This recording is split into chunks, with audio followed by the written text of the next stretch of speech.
പീഠാനുഭവ വാരത്തിൻ്റെ ആദ്യ ദിനമായ ഇന്ന് യേശുവിൻ്റെ യെരുശലേമിലേക്കുള്ള രാജകീയ പ്രവേശനത്തെ നാം ധ്യാനിക്കുകയും സ്മരിക്കുകയും ചെയ്യുന്നു. ധ്യാനത്തിനായി തിരഞ്ഞെടുത്തിരിക്കുന്ന വേദഭാഗം മർക്കോസ് 11:1 മുതൽ 18 വരെയുള്ള വാക്യങ്ങൾ. കഴുതക്കുട്ടിമേൽ കരയേറി യെരുശലേമിലേക്ക് എഴുന്നള്ളിയ യേശുവിനെ ജനം ഹോശാന പാടി വരവേൽക്കുന്നതാണ് വേദഭാഗത്തിൻ്റെ ഉള്ളടക്കം. രക്ഷാഗാനം പാടി യേശുവിനെ വരവേറ്റ ജനം തങ്ങളുടെ വസ്ത്രങ്ങൾ വഴിയിൽ വിരിച്ചു. അന്നത്തെ കാലത്ത് സ്ത്രീ പുരുഷ ഭേദമില്ലാതെ ജനങ്ങൾ ഒരു മേൽവസ്ത്രം അഥവാ ഔട്ടർ ഗാർമെന്റ് ധരിച്ചു വന്നിരുന്നു.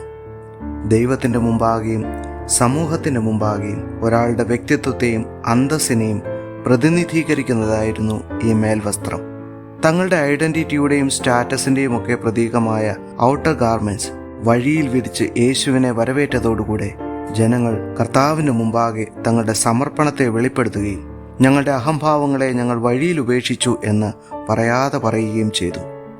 രക്ഷയുടെ അനുഭവത്തിനായി കർത്താവിനെ സമീപിക്കുന്ന ഒരുവൻ സ്വീകരിക്കേണ്ട വിനയത്തെയും സമർപ്പണ മനോഭാവത്തെയുമാണ് ഈ പ്രവൃത്തി വെളിപ്പെടുത്തുന്നത്. പ്രിയരെ, മറ്റൊരു ഹോശാന ദിനത്തിൽ നാം ആയിരിക്കുമ്പോൾ നമ്മുടെ പാപങ്ങൾക്ക് വേണ്ടി പരമയാഗമായ കർത്താവിൻ്റെ സമീപത്തേക്ക് നമുക്ക് അടുത്തു വരാം. നമ്മുടെ അഹംഭാവങ്ങളെ ആകവെ ഉപേക്ഷിക്കാം. നമ്മുടെ രക്ഷയ്ക്കായി അവനോട് പ്രാർത്ഥിക്കാം. അവൻ്റെ മുമ്പിൽ നമ്മെ തന്നെ സമർപ്പിക്കാം.